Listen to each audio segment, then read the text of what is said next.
And if we're only here once, I wanna live with you. Got something I need in this world. Right, hello fellow kin. Rick back here again with Terri McCannell, our National Vice President candidate. And today we're going to be talking about a very interesting subject. It could be a pretty heavy subject, probably the heaviest topic out of I think this is our 6th Talk with Terri episode. And the topic of today's discussion is around the future of kin. Again, it could be a pretty heavy topic depending on how long you've been with the association, where you might live within the association, even what district or what club you're involved with, right? It has different meanings, I think, to different people. But I think at a broader sense, there's a lot of value in discussing this topic. So that's what we're going to throw at Terri today, and we're going to test her out. So Terri, welcome. Great to have you again here. Thanks, Rick. And again, here we are in your home clubhouse, which again, when we're talking about the future of kin, I think between the Stampede City Kinsmen and the Stampede City Cadets, I think each one of them has enjoyed 50 years or 50 years plus, yeah. Over 50 years within the association. So I think it's a great venue to be discussing the future of kin because there's just so much history here just in this clubhouse alone. So Terri, from your perspective, tell us what the role of our national president, which today we have Kim Peters as our national president, what her role is, what the role of a national vice president is, and of the board in general for those members who maybe are so focused on their club level and don't have a full appreciation for what the association structure is. Share with us a little bit about what the role is. Probably the easiest way for new members to understand what the board does, I'm going to compare it to a club level. And so when we look at our club level, we have a president and a vice president and an executive, and then the club members. So our president is the voice of the club, ensures that the club is running smoothly, the meetings are going well. The vice president is in the learning role, making sure, understanding everything that he will be doing in the following year, or he or she. And then the executive is really the guidance and the governance for the club. They're working on ensuring their relevance within the community, ensuring that, whether around the club, the governance around a project and what they'll be working on. They're just overseeing everything in the club. Yeah. And now how that relates to the board is sort of the same thing. The national president is the voice of the board, and pretty much of all our members are Kin Canada members. Vice president is learning role again, understanding what his or her role will be in the following year. And the board, once again, is very much like the executive. They're ensuring their relevance within, but it's at a higher level, and I should communicate that. Like, it's across Canada, like the whole association. So it's relevance within Canada. How are we doing, as far as service clubs go within Canada? The governance around the policies, how we govern ourselves. It's all relevant and to what we do on the board. Yeah, and it's not any one single individual, right? It's not Grant as an executive director or Kim as a national president who's making all these decisions behind some closed door, right? It's the board as a collective. You guys are working really hard to discuss some of these, I can imagine, often not too easy issues, right? Some difficult issues and topics as we transition. And again, you mentioned the word relevancy, right? As we stay relevant, right? There's a lot of big challenges that are facing not just our association, but service clubs in general. So it's a collective, and you guys are working collectively to help provide our guidance, right? And just like a club, everybody has a voice, everybody has an opinion, but at the end of the day, it's one voice. Yeah. The club makes a decision, and that's how we move forward, and the same with the board. So. Yeah. And actually, probably, we never really talked about this in preparation for this session, but one of the things I want to add, which I think a lot of people, including myself at one time, didn't fully realize, is that the board members, which in fact you're a part of today, they don't represent a specific district, right? They're there to represent everybody, like all districts, right? So although you happen to be a member of District 4, your representation on the board is not for District 4 to be our voice, right? It's to be everybody's voice. Correct, and I think that's a miscommunication sometimes because we are elected out of our districts to be on the board, but we are there for the entire association, you know, whatever, you know, we take what we know from our districts. Like, Yeah.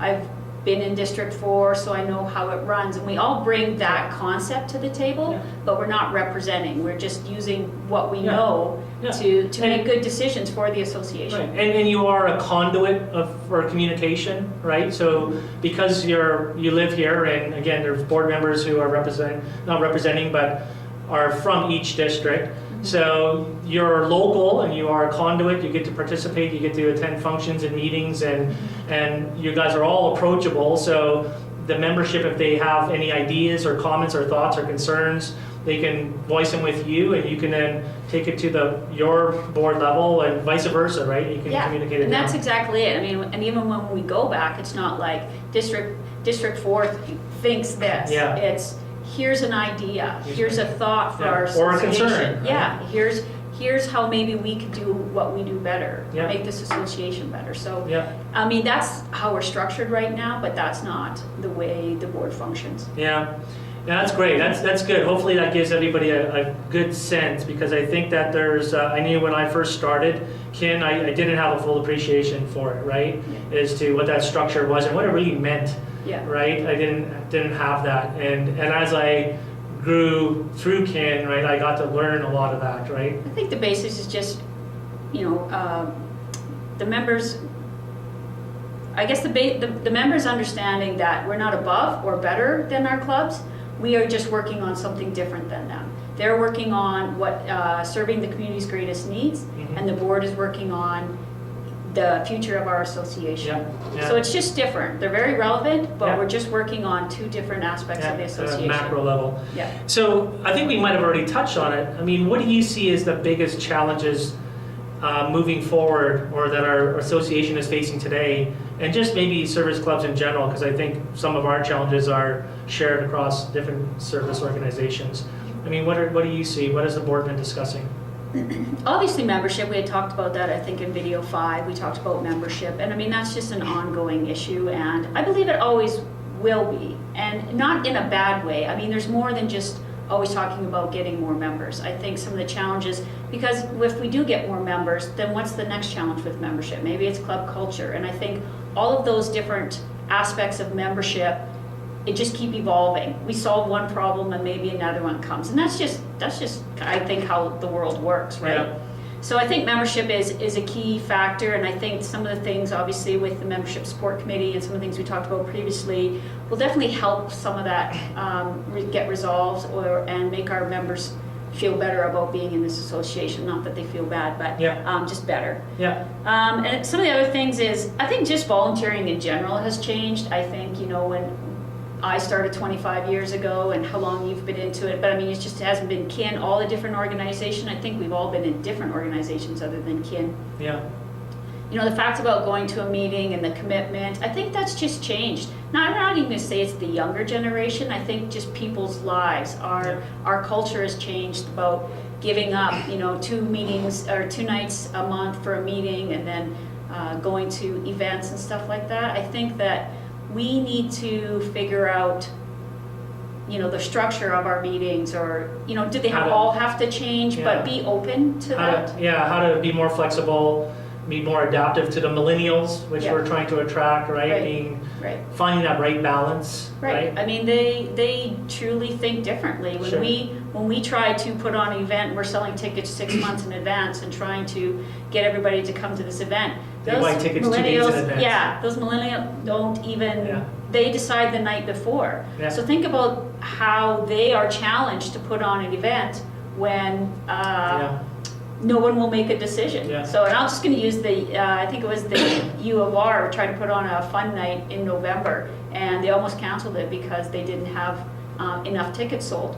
Well, the night of the event, there was a waiting, there was a lineup outside. Like they couldn't fit everybody in the venue. Wow. So I guess in our era, we look at it like sell tickets and get all organized, and we're very structured and prepared, but not this new generation. And how are we going to entice them to come and join us when we say, yes, you must be at a meeting every Tuesday night at 6 o'clock? Geez, I can only imagine. I mean, my calendar, if you were to look at it, it's jammed full of stuff. I would love to have a calendar that doesn't go beyond 2 days from now. Or wait around till you get a better offer. I'm not sure if I'm going to go to your event or your event, because I'm waiting for a better offer. And that's just what it is. It's not bad, it's not right, it's not wrong. It is just, I think it's our future. And as an association, we need to figure out You have to be adaptive. how to get how to get them into our world. So a lot of stuff that you talked about, around us having to be, having to change and having to think about things differently, and even how we're structuring now with some of these new committees, is all part of what the board has been working on as the strategic plan. Tell us a little bit about, how important is it to have a strategic plan to follow? I think anything, if you have a goal in mind or where you want to go, you must have a plan. I mean, for everyone going in a different direction, and the way we're structured to have a new president come in every year, a board changing out regularly, if we didn't have a strategic plan, we would be all over the place. And that's speaking to maybe 20 years ago when we didn't have a strategic plan, and people were coming in and trying to figure out what's the next direction, and then they leave, and what's the next direction. So I think we've seen a shift in that since we've had a strategic plan and a goal, and something to look forward to, and where we're going in this association. I think some of the problem with the strategic plan is that it's hard to understand.